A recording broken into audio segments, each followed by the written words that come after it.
Welcome to DHN. I'm your host, Wade Teamer. This video is going to be a bit different. It's going to be a bit different, guys. So much so that I had to pull out the teacup. All right? It's ranting time. Pretty much, guys. What I'm talking about here is one of our Diamond Hustle members, our esteemed Diamond Hustlers, proposed a very, very interesting question today. All right? And today, it was more so doing dad things and didn't really plan on making a video. But this question is so profound. Okay, and with us being in a bear market, I felt that it was the perfect time to address this. What am I referring to? Well, there's a problem with Bitcoin that absolutely no one wants to acknowledge. Okay, let me just read the question so that way this rant can begin. Okay, of course, if you find value, do the usual, like, subscribe, all that good jazz, right? But question is. And this is from my brother Aaron S. Shout out to Aaron S. But he asks, what are your thoughts on Bitcoin? Do you think Bitcoin is going to survive, or is it just a distraction to be replaced by the ISO 20022 coins? Now, I just want to put out this content disclaimer. This rant won't appeal to Bitcoin maxis. If you consider yourself a Bitcoin maximalist, then you might want to go to another video. But for those that are still here, this is a very important question, okay? Because, again, we are in a bear market.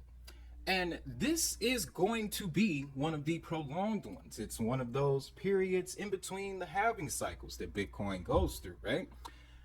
And this question has been on my mind since I got into this space. Not even gonna lie to you, because it did not take me long to realize that, okay, let's just throw out a random coin here. Digibyte. All right? Digibyte literally does the exact same thing that Bitcoin does, faster, cheaper, and a lot more secure. It just doesn't have the recognition. That's very key here. Also, XRP, when it comes to moving value around, storing value and moving it, faster than Bitcoin. Stellar Lumens, faster than Bitcoin. We just covered Algorand's upgrade to their new state proofs. It's going to increase their transactions per second to 6,000. Okay? We're talking Visa, MasterCard numbers here. And those are just a few examples. There are so many other tokens in the space that can do what Bitcoin does, but better. They just don't have the recognition, right? So, with that line of thinking, guys, you got to really start breaking some things down here, because what I think is going to occur over the next couple of years, especially as we get towards the end of this bear market, which will be sometime around the summer of 2023. No lie. And this is just mathematics. Like, we might even see 40,000 again, but it won't sustain mathematically.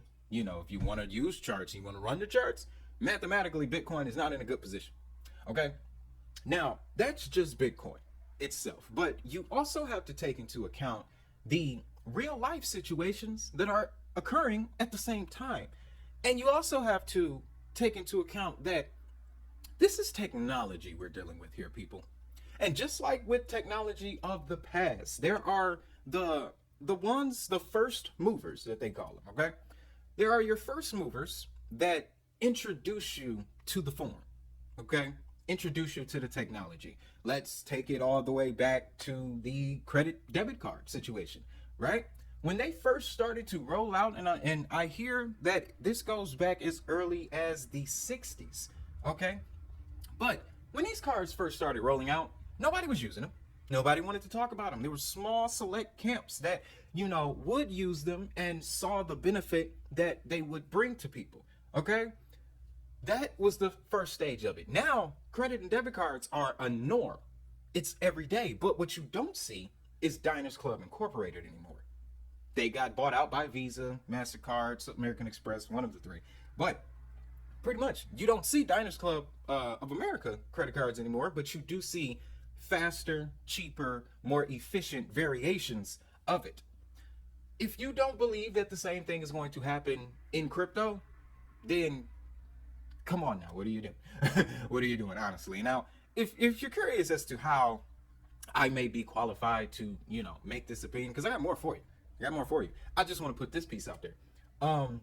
I, unlike some of maybe your favorite crypto influencers, this has always been a crypto channel.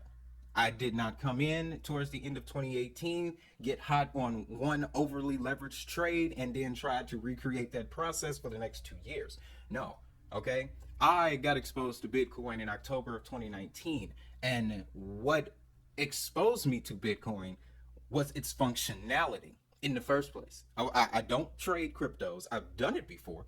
I've dabbled with MetaTrader and different trading platforms, but one, trading is stressful, entirely too stressful. Wouldn't really recommend it unless you have full dedication, time to fully allocate to trading, because it's going to consume your life. But pretty much, this channel always was a crypto channel. There was never a point in the history of this channel where we started talking about real estate or how to make money on YouTube or affiliate marketing. No, this has been all crypto since day one. Okay, June 13th, 2020. First time I uploaded a video. And guess what it was about? Akon City and Stellar Lumens. So that should show you. Okay, that should give you an idea of my line of thinking. But guys, here we are in 2022. Okay, Bitcoin was invented in 2009. And what was actually created at that point, in history, is the ability to transfer value peer-to-peer. That's the invention. Okay, that's the core function of what Bitcoin does. That's it. All right. And what's even funnier about that is that, with this whole DeFi situation, well, there was a brother by the name of Reggie Middleton doing DeFi on Bitcoin in like 2013. I got the interview on the channel. Check that out. But all of those things aside, guys, what I'm really getting at here is that what's going to happen over the next 5 years? Over the next 2.5 years. Okay, we won't even think that far ahead. 5 years from now, 2027, there's some ways away. But let's shrink it down. 2.5 years from now, we're talking the rest of this bear market. So we already know there's a global conflict. Okay. At the same time, we have all the governments of the world trying to regulate digital assets. They're not regulating Bitcoin. Okay. When the Central African Republic made Bitcoin legal tender, when El Salvador made Bitcoin legal tender, they were using it as a form of currency. That's the purpose. Okay, a lot of people had a lot of things to say when El Salvador pulled that move, and they had a lot of things to say when the Central African Republic did the exact same thing. But they didn't get it. Okay, that's one thing that drives me crazy about being an influencer in this space, is that the most popular influencers tell you the least valuable things. I'm sorry. I'm sorry, and I'm really interested in seeing comments under this video. Okay, and we're gonna make this a series. All right, I'm pretty sure this rant is gonna go on for some time, and I'm gonna break it up into sections. However, very curious to see what the comment says about these points, because you can't dispute them. Okay, in the beginning, Bitcoin was looked at as a store of value, and this was from about 2012 to about 2020. Okay, that was the store of value period for Bitcoin. Once we entered 2020 and things started to dramatically reset, okay, when things got reset in 2020, the narrative changed. Some of the biggest influencers even stopped referring to Bitcoin as a store of value.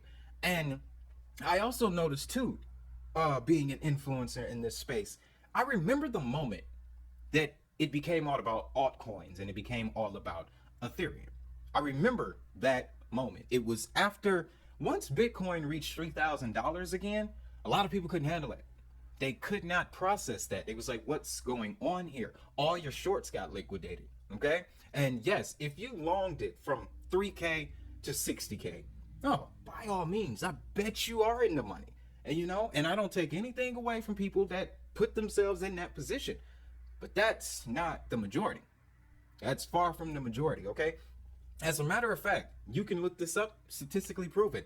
In 2021 only, that was when the majority of the people that are in crypto right now came into the space. So you had just a smattering of individuals coming into the space between 2010 and 2020. That first decade Bitcoin was still looked at as something that might be a trend. It might be a fad. It works. It's cool. It's cool looking. You can move things around pretty quickly, and it's different from fiat. Yes, but it could still be just a trend. Well, fortunately, it lasted more, and it's more than a trend. And now what's going on is the dynamics of how people look at Bitcoin are changing, because the majority of those that came in 2021, they came in after tokens like VeChain rallied 2 cents to 25 cents. They came in after Decentraland rallied from 83 cents to $5. Okay, Metaverse, that brought a lot of people in. A lot of people came in through crypto.com when they made that deal, that arrangement with the Staples Center. Okay, that's what brought people in. So the psychology of the crypto investor from 2020 up until this point is completely different from the psychology of traders and crypto investors from the previous decade. Okay, and again, if I'm wrong, please dispute me in the comments, but the evidence is here, guys. There has not been a point where in the Bitcoin timeline like we are now. Okay, I oftentimes, and the people that watch this channel on a regular know that I like to dig. I love history, and in putting together the Crypto Untold stories, the Crypto Untold video, I really got a glimpse at what the sentiment was in 2012 around Bitcoin, what the sentiment was after the Silk Road collapse, what the sentiment was in 2017 when regulation really started to hammer down on Bitcoin. All of those things. You can pay attention to the sentiment just by the headlines, ladies and gentlemen. But what I saw back then was the majority of the conversation was Bitcoin against the government. Okay, that was the crux of the conversation. Now it's Bitcoin and the government. Okay, because Bitcoin and the government is going to bring attention to DLT and blockchain technology. All right, because you also have had since we'll use 2017 as a marker, because 2017 was the year that, and this will be included in Untold Part 3, by the way. The 2017 is an important marker because you had the introduction of Binance and KuCoin, and then we include Coinbase, but they got their start in 2014, sometime around there. But they achieved prominence by 2017. Okay, so with that, we started to see the utility of crypto projects. Okay, and at the same time, DeFi was accelerating. DeFi summer, I want to say that was 2019 or 2020, but during DeFi summer, that's when things really started to change, because now people were coming into the space because they knew that they could make money using these DeFi applications. Okay, you had situations like Wonderland, biggest example. People were rushing in because you could get a 12,000% return on your investment in 3 months. All right, that's crazy numbers right there. But we saw what happened. Okay, I often talk about in videos how we are approaching a time where the way people evaluate these crypto projects will change. That's another reason why I constructed the DHN Crypto Journal the way that I did, is because it's not going to be what the charts say. All right, there'll still be a field for that. There'll still be a market for that. But the majority of the people coming into this space from 2022 and beyond are going to be asking about utility. And this is substantiated, okay? This can be proven because I just did the interview with Reggie Middleton, and currently he is in the midst of a very important mission in regards to the future of this industry.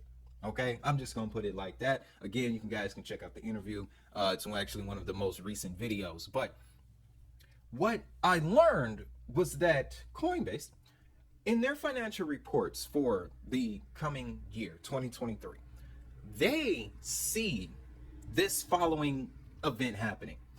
They're going to They're going to get less money from trading activity and more money from utility purposes. That's why they came out with their Coinbase wallet. That's why they're allowing people to store NFTs. Again, NFTs, that's a whole nother part of this conversation. But that's why they have changed the way that their software runs, because they are anticipating that the majority of people that will come in the rest of this year, 2023, and as we get closer to 2024, they're going to be thinking about utility.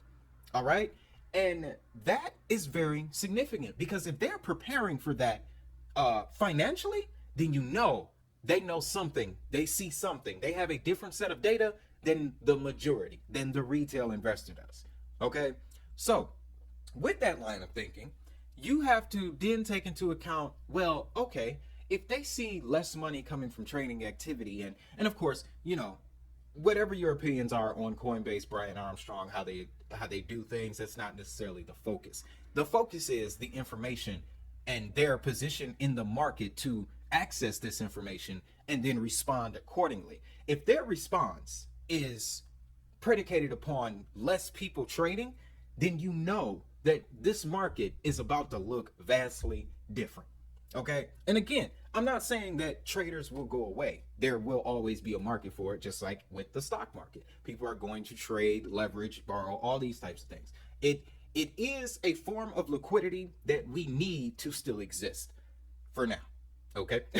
But with Coinbase coming out and stating that they see what they call a utility phase. All right. I've read the report, and that's the exact term they used, was the utility phase. So if you take that into account, and then you also have the Lightning Network, okay, and the entire reason that Ethereum is moving to proof of stake is because they want to be faster for payments, so that way DeFi can actually be incorporated into the traditional finance system. And then on top of that, you have the ISO situation, as well as the FedNow instant payment service. Okay? All of these three, and central bank digital currencies, all of these things are culminating at the exact same time for a very important reason, guys. Because you got to think about it this way. When was the last time you heard somebody call Bitcoin a store value? Everybody's been talking about Ethereum and the world computer and everything that it can do, and all the apps and dApps that are being built right now. And if you take a look at the market, the majority of the coins are now starting to copy Ethereum. They all want to have their own dApps. They all need to be cross-chain compatibility. Okay? Interoperability. That's another thing. I've come across two tokens out of 19,000 cryptocurrencies listed on CoinMarketCap. I know of three. Let me be honest here. I know of three that are bringing utility to Bitcoin: XDC, ICP, and a lesser known token called DeFi Chain. Okay? They are building protocols and software that can be interoperable with the Bitcoin blockchain that'll allow Bitcoin to do other things. Why was that necessary? And then you also have the narrative that's starting to brew now around the mining of Bitcoin. They're trying to green it, make it more energy efficient. And then there are even some circles that are stating Bitcoin might have to make a dramatic change to its original protocol. And that's going from proof of work to proof of stake. Now, why would these things be happening? Why would these conversations be occurring if things were not going to change? Okay, if things were not going to change. So it really begs the question of what's next for this market. What's really next for this industry, guys? Okay, and when you take a look at the global landscape, there's no need for Bitcoin. there's no need for it. And again, like I said, Bitcoin maxis, you're not gonna like me. That's fine with me, because what I'm telling you, it's facts. Okay. That's just what it is. This is the truth here. All right. I don't say that if the Bitcoin is digital, so is the hustle. No, it's the money that's being digitized. And because of that, you're going to have to change your hustle up. All right. So again, I just want to ask, what's next for the industry? Okay? Because you have so many things changing. And then at the same time, you have this whole situation with central bank digital currencies is what's going to break the back. Okay? Hear me out here. I often talk about how there's going to be a change in the way that people value projects. And what's going to make that happen, honestly? XRP. XRP and the SEC. Because, and the XRP Army might not like this next sentence, but what if the price doesn't move once the case is over? Honestly, what are people going to do? Okay? What if the price pumps during the case as a result of something else? What do we do then? Right? These are possibilities that aren't spoken about because the narrative, the moneymaker, is Bitcoin. You don't want to take attention away from Bitcoin because Bitcoin is bringing in all of the money. It's like, and you guys know I love professional wrestling, but Bitcoin is the top star on the roster right now. Top of the card, main eventer. They, like they say, bring the house in. All right? Bitcoin is a catalyst for the digital asset economy. The entire thing. Much like credit cards were a catalyst for digital payments, faster retail transactions, and things like that, the internet was a catalyst for the future of communication, and through that, we got social media. So, think about it that way. Without the internet, you wouldn't have your Twitter account. Okay? So, you have to apply that philosophy to Bitcoin and ask yourself, without Bitcoin, would we have this? Okay? It's recorded in so many different places. We actually have a diagram, a map that we went over in a video yesterday where we talked about how we're entering an age of automation, okay, and user monetization, but those are things that can be achieved without Bitcoin. Okay? Like, honestly, guys, I don't think Bitcoin needs to get anywhere near 100,000 or a million or 2.5 or 5 million. It mathematically doesn't have to. And then, if you want to take into account supply mechanics, we're not looking at $100,000 Bitcoin well into closer to the end of this decade. Okay? So, you have to think about what else could happen to this space, because with the metaverse, when the metaverse became a thing in the crypto space, it brought in brands. That's when the legacy companies started really, and when I say legacy companies, we're excluding banks for the moment. We already know the banks are here. The banks got in 2014. Honestly, they've been here. But with the metaverse, we started to get brands come into the space, and we're talking Estee Lauder, Hermes, Coca-Cola, Nike, Adidas, video game companies, Sony, LG, like the list is, it literally goes on. Okay, we even got Disney. They have selected their own a particular blockchain, and here's the crazy part: nobody knows what that blockchain is. It's called Ecomi. Okay, and you can only purchase the Ecomi token on a very select few exchanges. Wonder why that is. Why didn't Disney choose Bitcoin or Ethereum for that matter? Okay, and I don't want to make this a whole Bitcoin bash video. No, that's not what I'm doing here. I'm trying to make you guys aware of how things change, especially with technology. Now, on the subject of Ethereum will fare better in the long run than Bitcoin. So yes, if you are an ETH maxi, you're gonna love this next sentence. I do think we'll see the flipping occur. Okay, you look at the market cap of Ethereum and Bitcoin, the gap is not nearly as big as it used to be. Okay, and once they complete the merge and they go to proof of stake, not only will the market cap increase, but those tokens are going to decrease, which is going to induce scarcity. Okay, and if there is ever a point where Ethereum reaches 21 million, it's over. That's it. Game over. All right. But if Bitcoin represented the new age of money, okay, then Ethereum is obviously going to represent the new age of utility. Okay? As Ethereum rises, more utilities come up because the majority of the tokens, ERC20, they're built on Ethereum. So every time I saw this we had a slight bull phase in towards the end of 2019. Every time Ethereum went up, altcoins went crazy. That's a key behavior in the market that people overlook. Okay? It happened again in 2020 when Ethereum crashed. It pulled down all the altcoins with it. Why? It's because all of these altcoins are built on Ethereum. Okay? So that dynamic won't ever change. And here's another interesting gem for you. The correlation between Bitcoin and Ethereum is fairly new. Okay? You ever notice that when Bitcoin rallies, then Ethereum follows right behind it? That's by design. Okay? That is by design. Somebody programmed that in there. And as a matter of fact, there's a gentleman by the name of Craig Wright that is looking to get ownership over it because he knows that it happened. Okay? Just look up Craig Wright versus Coinbase lawsuit. It'll all become clear at that point. Okay? So, not only do we just have technology in general that evolves over time, but you got the people that use the technology that will evolve over time. I was reading an article yesterday, and it said Gen Z wants to get paid today.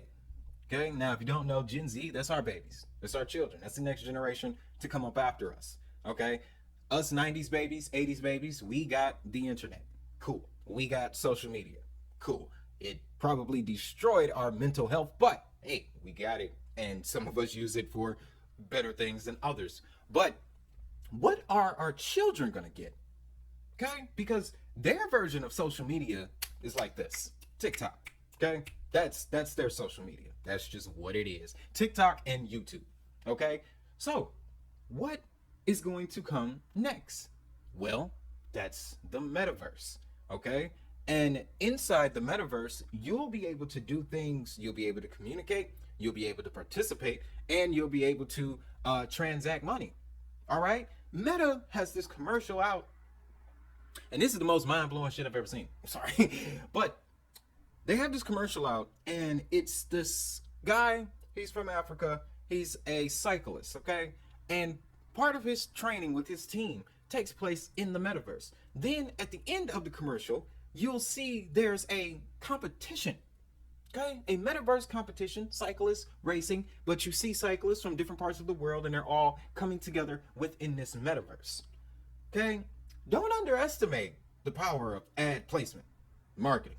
They produce images for a reason, to convey emotion, to get an investment. All right? Look, you want to know about my background? It's marketing, advertising, and retail. Okay? So I've seen how these things work since a very young age. And with crypto, I can tell you that this industry is still so brand new that it's getting its feels. Okay?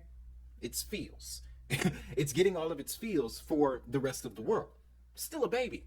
Still a baby. Less than a teenager. 13 years old, Bitcoin is. So that would mean that the majority of these other coins are less than 10. Less than 10. They're kids. Okay? So you have an entire generation of projects that is going to come into maturity and development at the exact same time that a generation of children are coming into maturity off of the backs of social media, YouTube, the metaverse. Do you really believe that our children are going to think Bitcoin is a store of value, or do you think that our kids are going to think of Bitcoin as the equivalent of PlayStation 1? Okay, compared to what we have now. These are real things, guys. These are real things. And then when you take all of that into account, you have to realize, so if they don't look at Bitcoin that way, how is that going to affect the market? Okay? Because they'll be of trading age by 2025. Think about that. Okay? We'll have a new generation of traders in the next 3 years. And that's if they choose to trade. But when you look at countries like Africa, Australia, even in Europe, and in Asia, Japan, the next generation is so focused on building on these assets. That's all they think about is how can you build something? What can you program? Okay? And then when you look at the landscape from an educational perspective, they're not teaching these kids trading. They're teaching them coding, programming. Okay? Why do you think that is? There's going to be a change. Okay? There's going to be a change of the winds, and I want us to be ahead of that. I want us to be ahead of that curve. All right? That's why I put together the information I put together in the way that I put it, because I've always been obsessed with the future. You can call me a futurist, go right ahead. But I am obsessed with it because I know how quickly it can be upon us. Okay? I know how quickly it can be upon us. And what all that I see when I look into crypto projects every time I look into a crypto project, guys, the what they're putting up front is what they can do. Okay? That's what they're putting first and foremost. And then when you look at the larger players in the space outside of Bitcoin and Ethereum, Binance is becoming a financial institution. Period. They're already registered as a financial asset service provider in Dubai, Australia, San Marino, Africa, the US. That's a big one. Okay? That's very, very important because the numbers are still true. The United States is the financial leader of this planet. Period. Okay? So is, and there's also the leader in technology. Still. Okay? Who would have thought? But right behind them would clearly be China. But Binance is changing the way that they do things for that very reason. They've been on that mission. So why are they doing that if the future of this industry is going to revolve around just trading? Okay? If you look at all of here's one for you. Okay? Ask any of the inventors of these projects if they trade them. They'll tell you absolutely not. Okay? This whole fiasco with Atozi and BitBoy, it's a bad look, man. It's a bad look on the business, but in the grand scheme, it probably had to happen. It really probably had to happen for people to start to see the other side of this business. All right? That's just what it is. Now, with that, and this is just what happens as a norm in culture. Okay? When one idol falls, the other one rises. Okay? And then here's what's crazy. Jeb's gone. All right? Coin Bureau, they got so many subscribers, they don't need to do anything else. He don't need to do nothing else. Okay? And all of the other crypto influencers from the 2016 era to the 2020 era, they're falling. They are faltering. They have nothing else to prove and or say because they have to now spend time actually learning about the utility of Bitcoin. Even if they just want to stay focused on Bitcoin, they have to learn about the utility. Okay? Perfect example. BitBoy is now all about XRP everything. Okay? And I remember when he made that switch. I do. All right? Miami Bitcoin Conference 2021. Look it up. But I remember when he made the switch over, and now all he talks about is XRP, right? But you go down into the comment section, okay? That's where the real essence is, the comment section.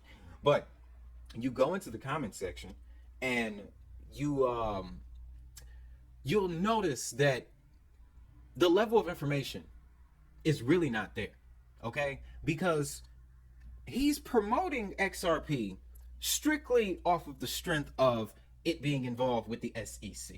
And again, I don't want this to come off antagonistic at all. I'm just presenting factual information. Okay? Kill me if you wish. But, hey, look it up. Here's the thing though.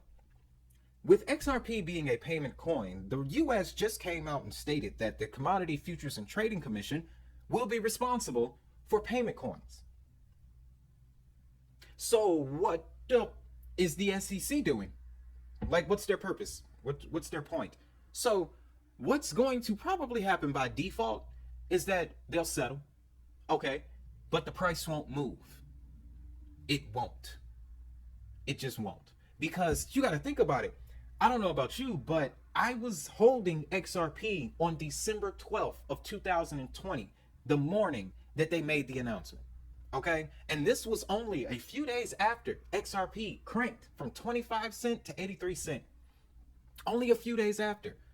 We have not seen a 50-cent XRP ever since. Okay? So I'm pretty sure that if there is a pump, it's not going to be nearly as much as people are anticipating, because one, the people that were holding XRP are not still holding XRP. Okay? And if you have been, if you are one of those true XRP warriors that have been holding since 2020, more power to you.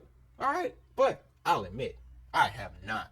Okay? I will, especially once we got into the bear market. Like, ending 2021, yeah, you hold a few while Bitcoin is finishing out its cycle top, because there's money to be made. But if you're smart, you significantly reduce your allocation. Okay? Smart investors in a bear market, you significantly reduce your allocation. Okay? How much of that has happened since 2020? Where would all of the money come from to pump XRP to $3, $4, $5, $6? Where would it come from? Especially if you take into consideration the fact that they might not even tell us that the case is over. It might not even be known until a week after it happens. They'll let Brad Garlinghouse know, Chris Larson will know, Gary Gensler will know, BitBoy might know, but we won't until they're ready to tell us. Then what do? It's going to FOMO in, and then there's going to be a massive sell-off. That's the scenario. That's the honest scenario, guys. But what about the other side of that token, where you got Ripple shopping this liquidity hub to countries all across the planet, the same countries that are actively developing central bank digital currencies? Okay? Simply put, guys, Bitcoin is not going to be part of the conversation in about 5 years. It'll be relevant.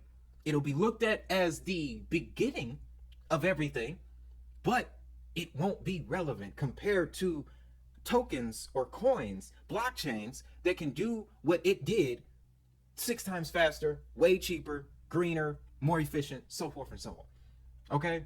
Now, again, this has been quite the rant, but we are going to expand on this. And the majority of this content from now on is going to focus on, we've already been focusing on strictly utility. That's us, okay? That's how I came into this space, and that's how I choose to lead you guys. But when it comes to the time being, the very next chapter, guys, the very next chapter in this space is payments. Okay? There's no other way around it. You look at the evidence, it all points to that one thing. This is a payment business. The financial world is what's being changed. Okay? Not the traders, not the influencers. The financial world is being changed. All right? Vice Chair FedNow, in that announcement she made on YouTube, she stated a very important thing. The relationship between businesses and consumers are about to change when the everyday person, families, households all across the United States can have access to their funds immediately. Immediately, ladies and gentlemen. I don't know about you, but every time I send somebody Bitcoin, it takes a minimum 30 minutes. That's not immediate. But if you send XRP to someone, they get it in like the next 4 minutes. Okay, 3 minutes if you're close enough to them. Digibyte, same story. Stellar Lumens, Tron. Okay, people dump on Tron religiously, and it does not make sense. They dump on Justin Sun religiously, and it does not make sense. Where's the flaws in this man? Yeah, he probably had he came up. It was a bit treacherous, but the man works for the World Trade Organization now. Okay? Things are going to change.